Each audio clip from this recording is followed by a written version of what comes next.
superb scholar, a great lecturer, a longtime friend of this group. Please welcome Dr. Keith Roberts.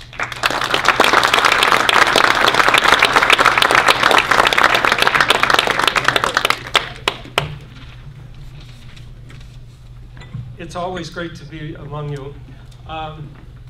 Most of you know me, and I've talked to you before. I'll just give you a little background.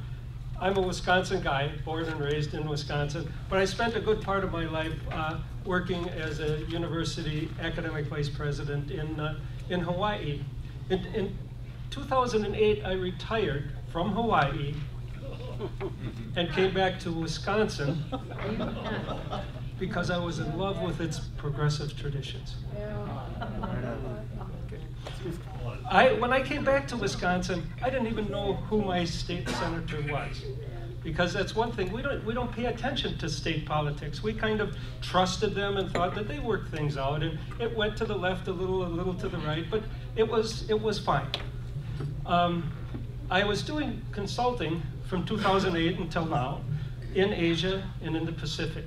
And in 2010, I was in Shenzhen in China, which is just north of Hong Kong.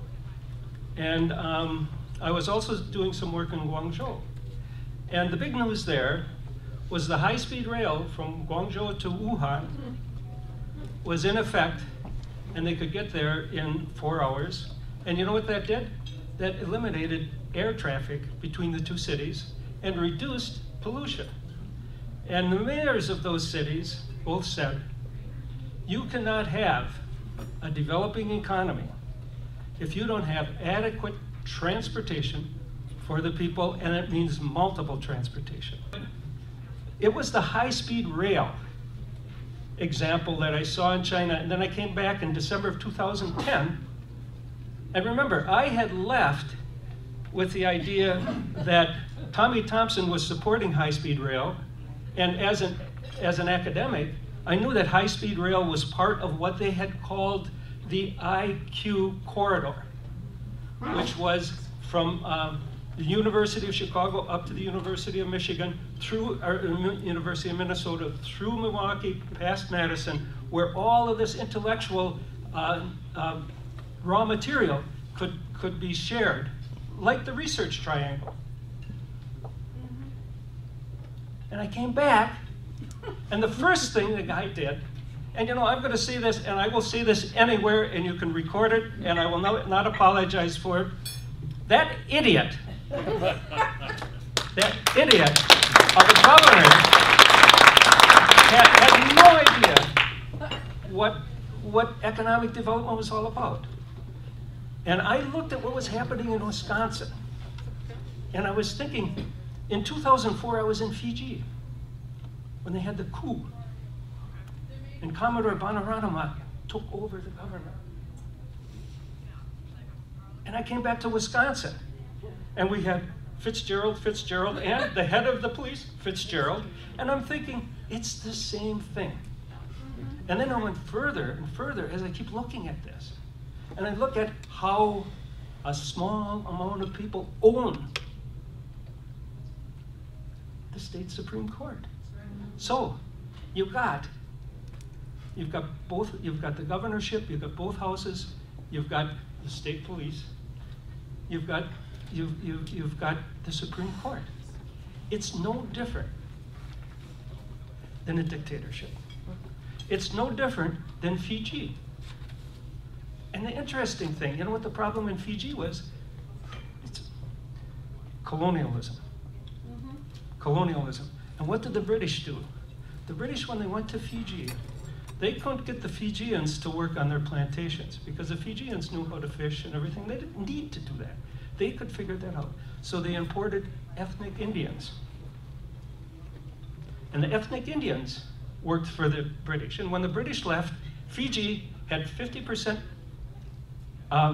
Fijians and 50% Indo-Fijians. And they were what? Divided. Yeah. And what did Paulo Freire, who wrote Pedagogy for the Oppressed, he's the Brazilian educator, he said, how does the oppressor, the colonial minority, how do they suppress the people? So they suppress them by dividing them.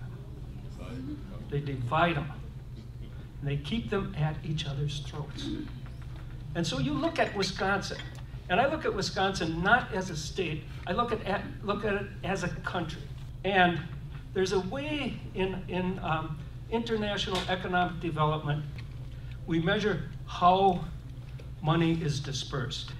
There's a thing called the Gini coefficient, G-I-N-I. And that talks about inequality. And so a Gini coefficient is a number from 0 to 1. 1 is when 0 is when everybody's equal, and 1 is like when one person has all the money. Okay. And so the Gini coefficients in countries that are the size of us, those Gini coefficients, in Finland it's 0.269. In Denmark, it's 0.240.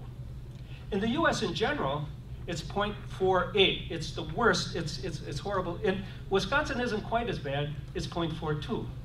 But there are other countries the size of Wisconsin that have a Gini coefficient of 0.42. Sierra Leone, Nicaragua, and what we call extraction economies. That's what colonialists do. They go in and they extract.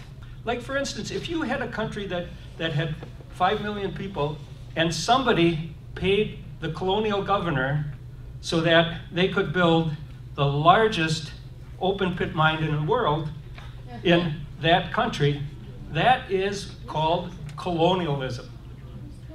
And we are colonized.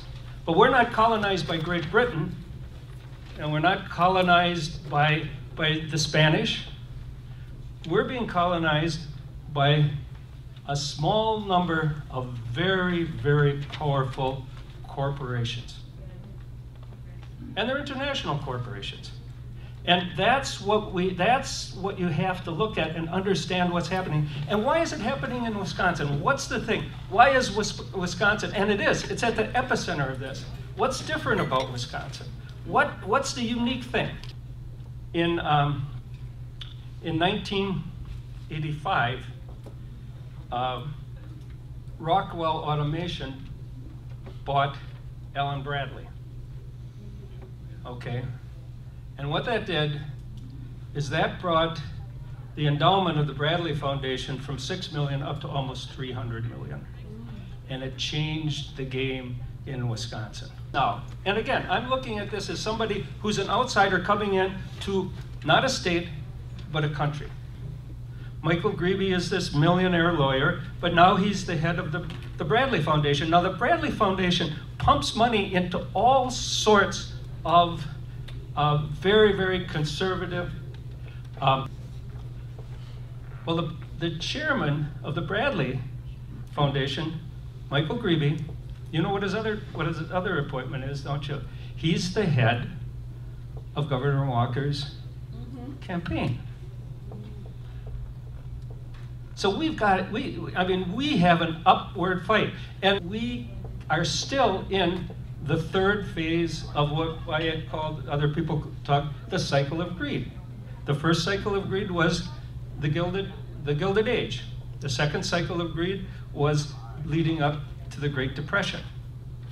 And then the third cycle of greed started in 1985, and it is at its apex here. And people talk about Henry Ford, and they say, well, he paid his people well because they could buy the cars. Corporations now, they don't care if you can buy their products, because they'll find somebody else to buy them. Yeah. So they don't want to pay you enough so you can buy their products, because there's people out there that will buy them. And so the rules are so much different, outstandingly different now. And so I just wanted to give you that background, how I look at this. I look at it in terms of where we are in the world, and we're screwed. Yeah. We're screwed unless we do something. And I don't know what it is, but I know that the best ideas that I've heard in the last, since since 2010 have come from Mike. And I think if there's anybody in this room who hasn't already read his book, they should buy it. What Dwayne has asked me to do today is to do like a Q&A with you. And